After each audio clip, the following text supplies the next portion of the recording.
मित्रों हूँ तेजस गामित धरती एग्रो प्राइवेट लिमिटेड कंपनी आज આપણે બબલીના પ્લોટ ઉપર આવેલા છે અને આપણે જાણીએ જ છે ખેડૂત મિત્રો કે જે ઠંડીની સિઝન હોય ઠંડીની સિઝનની અંદર આપણને ઘણો બધો પ્રોબ્લેમ આવતો હોય અને ઘણા બધા ખેડૂતોને એક પ્રશ્ન હોય છે કે ઠંડીની અંદર ચોળીની અંદર ફંગસની જે સંભાવના આવે છે એના લીધે ચોળીનો ગ્રોથ અટકે છે અને ઘણા બધા જે ફાર્મરો છે એ આપણને વિડીયોમાં પૂછે પણ છે કે ઠંડીમાં ચાલશે કે નહીં, આ ચોળી ગરમીમાં ચાલશે કે નહીં.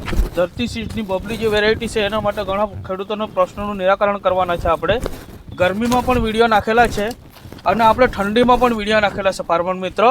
પણ માત્ર વાત એટલી છે કે ઠંડી જ્યારે આવતી હોય છે ત્યારે મુખ્યત્વે આપણે એમને જોવા જઈએ કે એમાં એકચ્યુઅલી પ્રોબ્લેમ શું આવે એમ.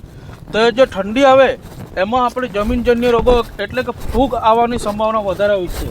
જળગલનની સમસ્યા, કોલર રૂટની સમસ્યા એ આપણને વધારે જોવા મળતી હોય છે.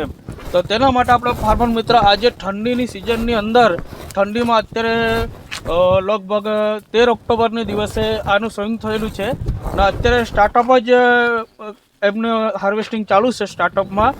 તો આપણે આ પ્લોટને જોઈશું કે કેટલો સરસ મજાનો દેખાય છે. હજુ આ ચોળીની શરૂઆત જ છે, આપણે અપડેટ વિડીયો નાખીશું એમ. પણ ફાર્મર મિત્રો વાત એ છે કે આ જે પ્લોટ આપણને દેખાઈ રહ્યો છે આ ફંગસ મુક્ત આપણને જોવા મળે છે. અહીંયા અત્યારે સ્ટાર્ટઅપ થયેલી છે, આપણે ચોળીનું ફ્લાવરિંગ તથા એમની ક્વોલિટી પણ જોઈ શકીએ છીએ. એનું કારણ શું છે? તો ફાર્મર મિત્રો આપણે શું છે કે જે કોલર રૂટ આવવાની જે સંભાવના છે એ વધારે પડતું પાણી એમ. જો ઠંડીની સિઝનમાં વધારે પાણી આપીએ છીએ તો પાણીનું બાષ્પીભવન ઓછું થાય છે. એના લીધે પાણીનો સંગ્રહ મૂળમાં થતો હોય છે. એના લીધે આપણને કોલર રૂટ અને ફંગસ આવવાની સંભાવના હોય છે એમ. તો ખેડૂત મિત્રો આપણે ઠંડીની સિઝનમાં એક ખાસ ધ્યાન રાખવાની બાબત એટલે કે પાણી જ્યાં સુધી ભેજ જળવાઈ રહે ત્યાં સુધી આપણે એમાં પાણી આપવાનું નથી એમ. ઘણી ટાઈમ એવો પ્રશ્ન થાય છે કે જ્યારે એમાં કોલર રૂટ એટલે કે કોલર રૂટ તથા ફંગસની અટેક થઈ જાય પછી આપણે શું કરીએ કે ડ્રીપની સાથે જ આપણે ફંગીસાઇડને ચલાવીએ છીએ.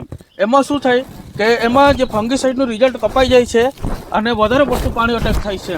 તો એવા સમયે આપણને માની લઈએ કે આપણે ફંગસનો અટેક થઈ ગયો હોય ને ચોળીનો મરવાની સંભાવના વધારે થઈ ગઈ હોય તો આપણે પાણી બંધ કરીને હાથથી ડ્રિંચિંગ કરવું જોઈએ. બરાબર ફાર્મર મિત્રો, અત્યારે આપણે ઠંડીની સિઝનમાં 7 હાર્વેસ્ટિંગ થઈ ગયેલી છે. હજુ આપણે જોવા જઈએ તેનું સ્ટાર્ટઅપ જ છે ચોળીનું. એનું અપડેટ વિડીયો આપણે રાખીશું.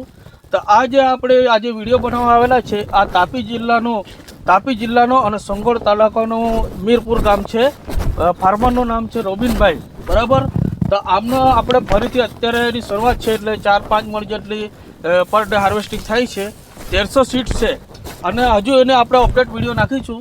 એમ બહારથી આપણે અંદરથી જરાક બતાવીશું કે આખા પ્લોટની અંદર કેવી ફૂટ છે એમ અંદરથી પણ આપણે જોઈશું. આ બાજુ છે તો આ બાજુ આપણે જોઈ શકીએ છીએ કે ઉપર ચડાવવાની બાકી છે. બરાબર, આ આપણે જોઈ શકીએ છીએ.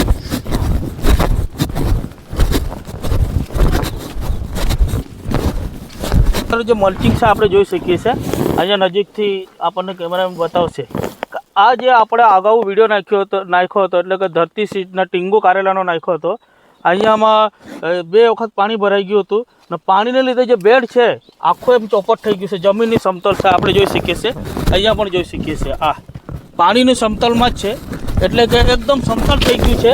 ને ઘણા બધા ખેડૂત મિત્રો પ્રશ્નો પૂછતા હોય છે એમ કે આ જે વેરાયટી છે કે આપણે જે ક્રોપ કરેલી એમાં ઇન્ટરક્રોપિંગમાં એટલે કે પાછો ફરીથી કરી શકીએ તો બિંદાસ કરી શકાય. આપણે જોઈ શકીએ છીએ એ મલ્ચિંગની અંદર આ ચોળી કરવામાં આવેલી છે અને ફંગસનો આ જમીનની અંદર ફંગસનો અટેક ઘણો બધો હોવા છતાં પણ બેક્ટેરિયલ બેઝ પર ફંગીસાઇડ આપવામાં આવેલી છે અને વ્યવસ્થિત પાણીની ટ્રીટમેન્ટ કરવામાં આવેલી છે. પાણી એકદમ ટાઈમ ટુ ટાઈમ સર વ્યવસ્થિત ધ્યાનમાં આપવામાં આવેલું છે એટલે આપણે જોઈ શકીએ છીએ. આ આપણે કારેલાનો જે હતો ને એનો જૂનો વેલો પણ જોઈ શકીએ છીએ. એને એક ક્રોપ છે અને એ જ ક્રોપમાં એટલે કે જમીનમાં પણ એકદમ મલ્ચિંગ આખું બેસી ગયેલું છે તો છતાં બબલી ચોળીનો આપણે ગ્રોથ જોઈ શકીએ છીએ. બરાબર ફાર્મર મિત્રો, તો આપણે ફરીથી એટલે કે આ જે પ્લોટ દેખાય છે ઉપરથી આપણે જરાક બતાવી દઈશું. આ જે પ્લોટ આપણને દેખાય છે એનો ફરીથી આપણે અપડેટ આપીશું. હવે ફર્ટિગેશન કરીશું. અત્યારે 4 મણ જેવું પર ડેનો ઉતારો આવે છે. આનું અપડેટ આપીશું, ખાતર પાણી આપીશું અને પાછા ફરીથી મળીશું ખેડૂત મિત્રો તો ઓલ ધ બેસ્ટ. આપણે ફરીથી મળીશું અને અમારે વધારે ચોરીની જાણકારી માટે તમને અમે સંપર્ક કરી શકો છો. અમારો નંબર છે 9904 8813 14. વેલકમ. Thank you.